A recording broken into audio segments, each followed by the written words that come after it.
Greetings all. Today is May 10th, 2023, and I will be recording the episode Friendly Flippancy. So, here we go.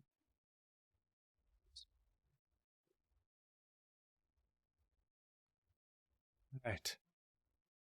Are we ready? Friendly Flippancy. In here, you wait, the crowd says to me as he shuts the door with little regard for the amount of noise made. So I'll wait here then? After all the Gestapo show, why are they not summarily executing me, as is their policy?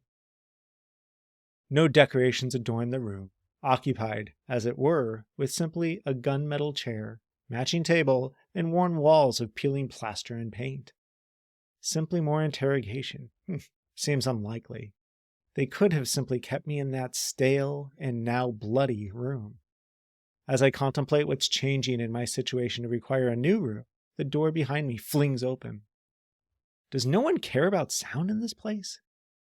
Captain Woolridge, it's a pleasure to meet you, a stern voice projects. I turn to see who it is before freezing in place. Can it be?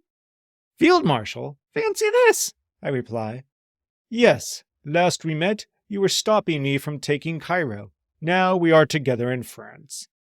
Indeed, here we are, as if fate has more in store for us.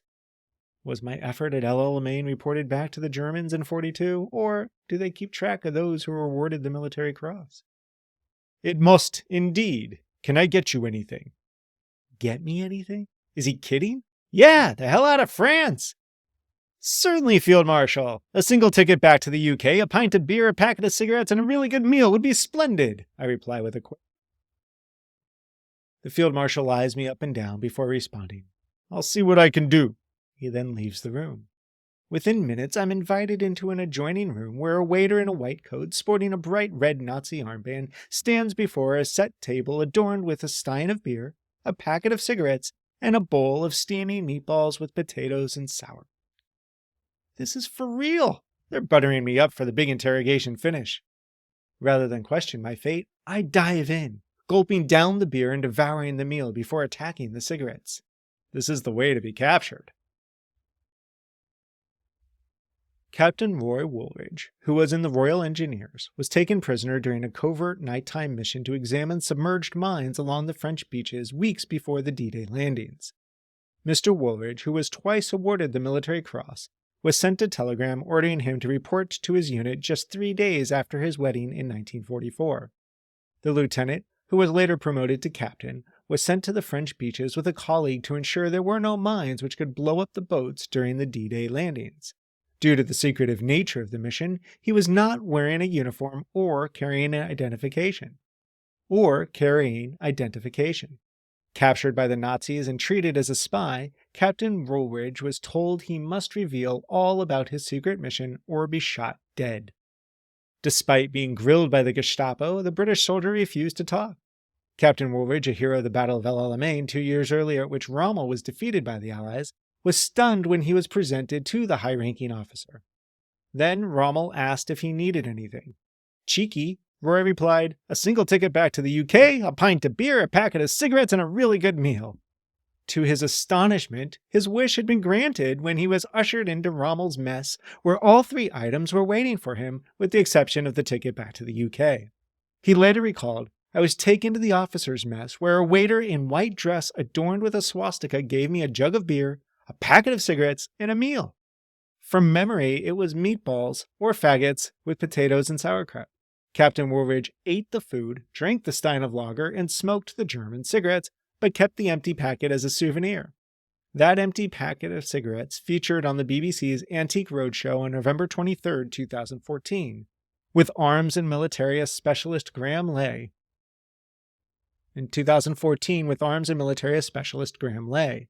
Thanks to Rommel, he survived and was sent to a prisoner of war camp where he spent the rest of the war. Captain Woolridge died on April 27th. Captain Woolridge died in April 2017, age 97. And there you go. That's that episode. Now, for some reason, I'm missing all the T's in my write-up.